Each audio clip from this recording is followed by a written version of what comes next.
রাধে রাধে বন্ধুরা, আমি প্রিয়া তোমাদের সকলকে ওয়েলকাম জানাচ্ছি আমার চ্যানেল প্রিয়ার সংসারে। তো আজকের রেসিপি হচ্ছে বিউলির ডাল দিয়ে রস বড়া। এই রস বড়াটা খুবই অথেন্টিক একটা রেসিপি। তো এই রেসিপিটা বানানোর একটা কারণ হচ্ছে কি, আমি যাব দিদির বাড়িতে, তো সেইখানে নিয়ে যাব। তো বিউলির ডালগুলোকে আগের দিন রাত্রেবেলায় ভিজিয়ে রেখে দিয়েছিলাম, মোটামুটি 6-7 ঘন্টা ভেজালেই এনাফ। তারপরে জলটা ছেঁকে যতটা কম জলে সম্ভব একটা স্মুথ ব্যাটার তৈরি করে নিতে হবে। এই স্মুথ ব্যাটারটা আমি তৈরি করেছি মিক্সিতে, তোমরা চাইলে শিলনোড়াতেও করতে পারো। আর এবার প্রসেস হচ্ছে কি, এটাকে হাত দিয়ে ভালো করে ফেটাতে হবে।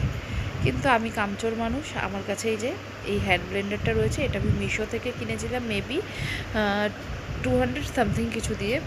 তো যখন এইটা রয়েছে আমার কাছে, তাহলে আর এত হাতকে খাটিয়ে তো লাভ নেই, কম সময়ের মধ্যে খুব ভালো ট্রিটমেন্ট পাওয়া যাবে। তো দেখো, আমি ডালটা নিয়েছি, আর এখানে ডালটাকে আমি ভালোভাবে একটু ফেটিয়ে নিয়েছি। আর যখনই ডালটা তোমরা ফেটাবে, হাত দিয়ে ফেটাও বা ইলেকট্রিক ব্লেন্ডার দিয়ে ফেটাও, তোমরা চেষ্টা করবে যেন একই ডিরেকশানে সেটা ঘোরাতে পারো। তাহলে এতে কী হবে, এয়ার বাবলস ক্রিয়েট হবে আর ডালের বড়াটা খুব সফট হবে।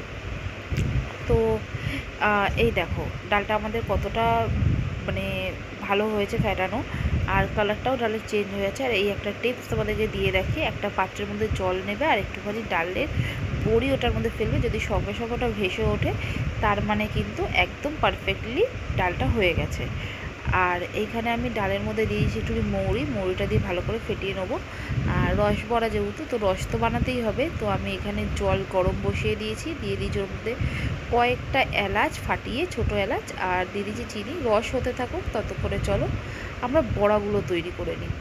তো অনেকেরই সমস্যা হয়, বড়াগুলো শক্ত হয়ে যায়। তো বড়া শক্ত হওয়ার কারণও ডাল ঠিকমতো ফেটানো হয় না। তাই তো তোমরা অবশ্যই চেষ্টা করবে ডাল যেন ভালোভাবে ফেটানো হয়। আর একটা জিনিস তোমাদেরকে বলে রাখি, তোমরা চাইলে এখানে ঘি আর তেল দুটোই ইউজ করতে পারো, কিন্তু আমি এখানে শুধুমাত্র তেলই ইউজ করেছি। আমি এখানে কোনোরকম কোনো ঘি ইউজ করিনি। আর এখানে দেখো, তোমাদেরকে একটা জিনিস দেখিয়ে দিই, ডালের বড়া অনেকের গোল হয় না। তো বারবার করে ডালের বড়াটার গাটা স্মুথ করার জন্য জলে হাত চোবাবে আর তারপরে তেলের মধ্যে ছাড়বে বড়াগুলো, তাহলে দেখবে বড়ার শেপগুলো খুব সুন্দর হবে। আর এইখানে দেখো, তেল কিন্তু আমি হাই ফ্লেমে রেখেছি। ভুলেও কিন্তু বড়া ভাজার সময় তেল লো ফ্লেমে করবে না। এতে কী হবে, বড়া প্রচুর পরিমাণে তেল সোপ করে নেবে আর বড়াটা ভালো হবে না। তো এইখানে দেখো, তোমাদের সাথে কথা বলতে বলতে আমার চিনির শিরাটাও রেডি হয়ে গিয়েছে। তো এই বড়াগুলো আমি ভেজে রেখেছিলাম, তো চিনির শিরার মধ্যে দিয়ে দিচ্ছি, গরম শিরার মধ্যে দেবে। এতে রসটা পুরো ভেতর অবধি বড়ার খুব ভালোভাবে ঢুকে যাবে। আর এখানে দেখো, এইভাবেই কিন্তু আমি ব্যাচে ব্যাচে তৈরি করে নিচ্ছি। আর এইখানে দেখো, বড়াগুলো যে ভাজা হচ্ছে, ভাজার সময় কিন্তু বড়াগুলো ফুলে যাচ্ছে, সেটা তোমরা দেখলেই বুঝতে পারবে।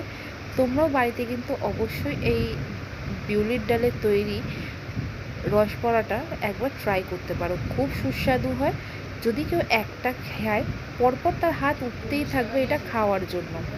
তো এই দেখো, আমি কিন্তু এরকমভাবে ব্যাচে ব্যাচে এটা তুলে রাখছি, মানে এক প্রস্তর ভাজা হচ্ছে, আমি ওটা দিয়ে দিচ্ছি, তারপর আবার আরেক প্রস্তর ভেজে দিয়ে দিচ্ছি। এতে প্রতিটা বড়াই কিন্তু খুব ভালোভাবে জল মানে রস ঢুকবে বড়ার মধ্যে। আর এই দেখো, লাস্ট ব্যাচ আমার কমপ্লিট হয়ে গেছে। তো আজকের রেসিপিটা তোমাদের কেমন লাগলো, এটা কিন্তু অতি অবশ্যই আমাকে কমেন্ট করে জানিও। যদি ভিডিওটা ভালো লেগে থাকে, লাইক কমেন্ট অ্যান্ড সাবস্ক্রাইব করে দিও। আর খেতে অপূর্ব হয়েছিল। দেখো, আমি একটা কেটে দেখাই তোমাদের কতটা নরম হয়েছিল। তো টাটা, বাই বাই, এনজয়।